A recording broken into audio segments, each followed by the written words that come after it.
Hi everyone and welcome to my channel. Today I'm going to be going through some CD purchases from charity shops, and these were all purchased for £1 or less. And first up, it's Ian Dury and 4,000 Weeks Holiday,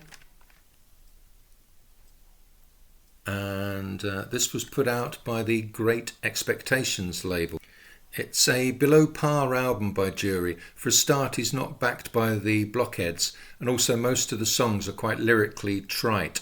There is one exception which has some absolutely vintage wordplay, and that is Peter the Painter, which he wrote about his tutor at art college, the famous pop artist Peter Blake. I'd go so far as to say it's one of his very best songs. Next up, it's King Crimson and Lark Tongues in Aspic, and this is on the EG label. It was the first album with the John Wetton and Bill Bruford lineup of the band.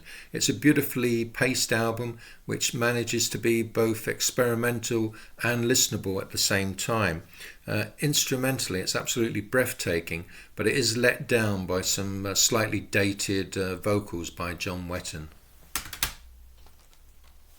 Moving along, it's Arlo and the album Stab the Unstoppable Hero. This came out in 2002 on the Sub Pop label. It was the second album by this Los Angeles-based indie rock band. You've got power pop song structures. There's also some connection with Beachwood Sparks, as the drummer on this album is Tom Sanford, who used to play for Beachwood Sparks. It's a pleasant rather than absolutely essential album, but I'm still quite pleased to have it in my collection. And next up, it's Floyd, Tillman and the Influence. And this was put out on the Heart of Texas label. Tillman was a country music pioneer. Way back in the 1930s, he was the guitarist with Texas Western swing band, the Blue Ridge Playboys. And at that time, he also started to develop as a great songwriter. One of his early songs was It Makes No Difference Now, which Bing Crosby recorded in 1938. He also had a number of hits himself, performing his own songs in the 1950s on the Columbia label, and he was a big influence on Willie Nelson, both as a songwriter and a performer.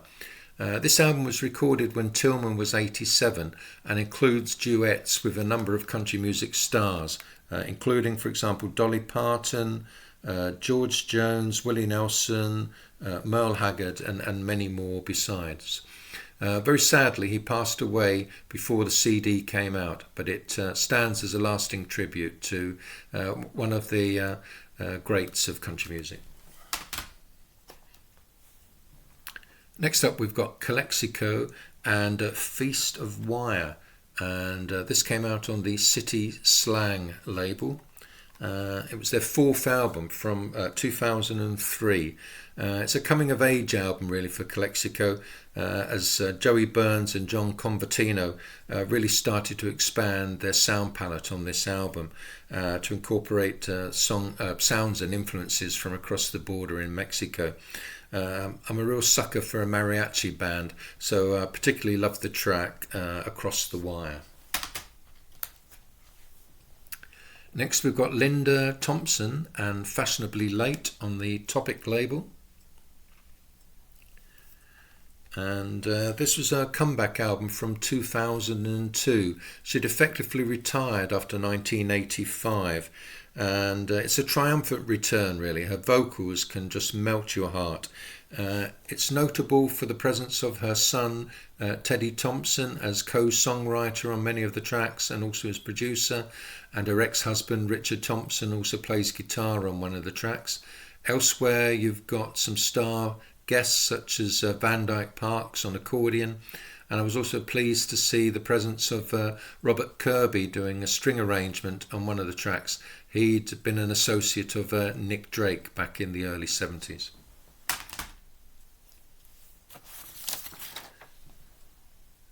Right, next we've got Radio Tarifa and Rumba Argelina on World Circuit. This was the debut album by the Spanish and French world music sensations.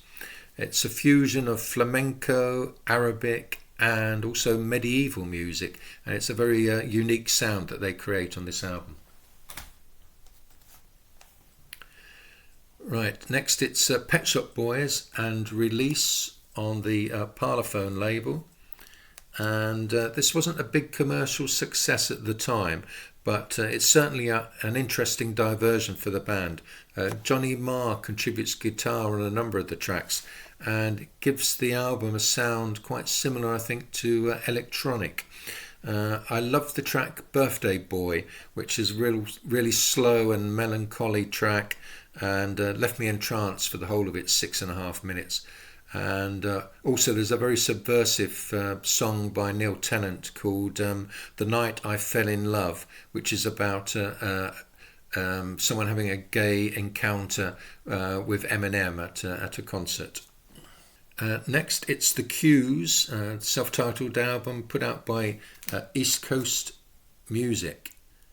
The packaging wasn't particularly promising, as there was no details whatsoever beyond the tracks on the album, so I was expecting some poor sounding doo-wop taken from third generation tapes, but it actually sounded really fresh. If you're a fan of Lieber and Stoller and their sort of fun songs, I'm sure you'd enjoy The Cues.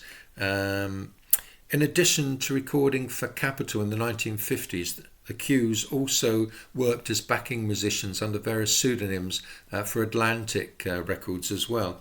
I know that Bear Family, my favourite reissue label, have put out a Cues record. It's got all 18 tracks on here plus 10 more and a definitive booklet. But for the time being, I'm quite happy to have this in my collection.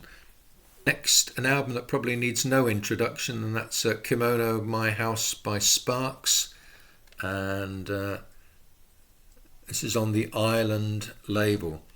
If you move beyond the two big hit singles off this album, This Town Ain't Big Enough for the Both of Us and Amateur Hour, you hear some of the most idiosyncratic and often hilarious lyrics courtesy of Ron Mayle, together with at times some pre-rock and roll vaudeville style performances, theatrical tongue-in-cheek joy really from start to finish, and an album I've loved right from its release in the mid-70s. Now this was a real surprise. Alluvium and Copia on Temporary Residence Records. It was very much an impulse buy based on the fact that I knew that Explosions in the Sky had recorded for the same label. It's produced, written and performed by Matthew Cooper. It's near ambient music and utterly beautiful. At times it verges on classical music on the pieces which feature classical piano and some lovely synthesized string arrangements. I can really highly recommend this. It's worth checking out.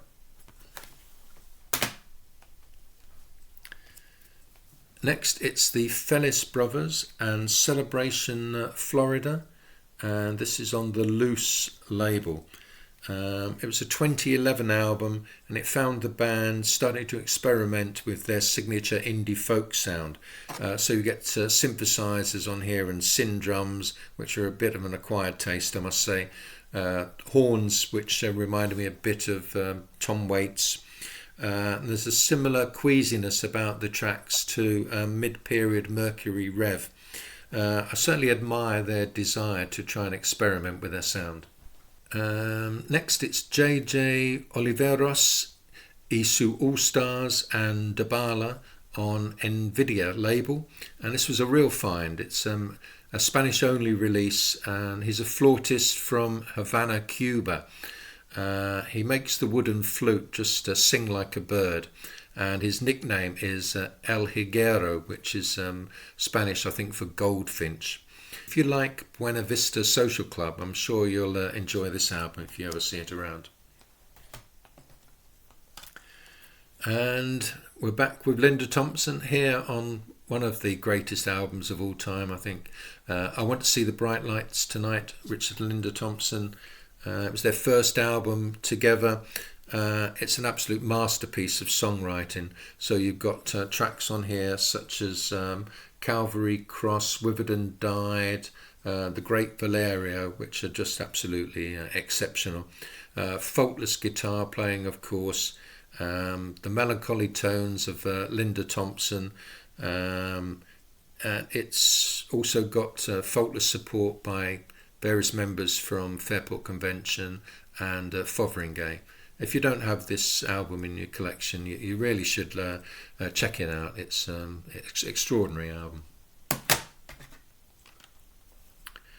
And now we've got The Colt and Love. This came out in 1985.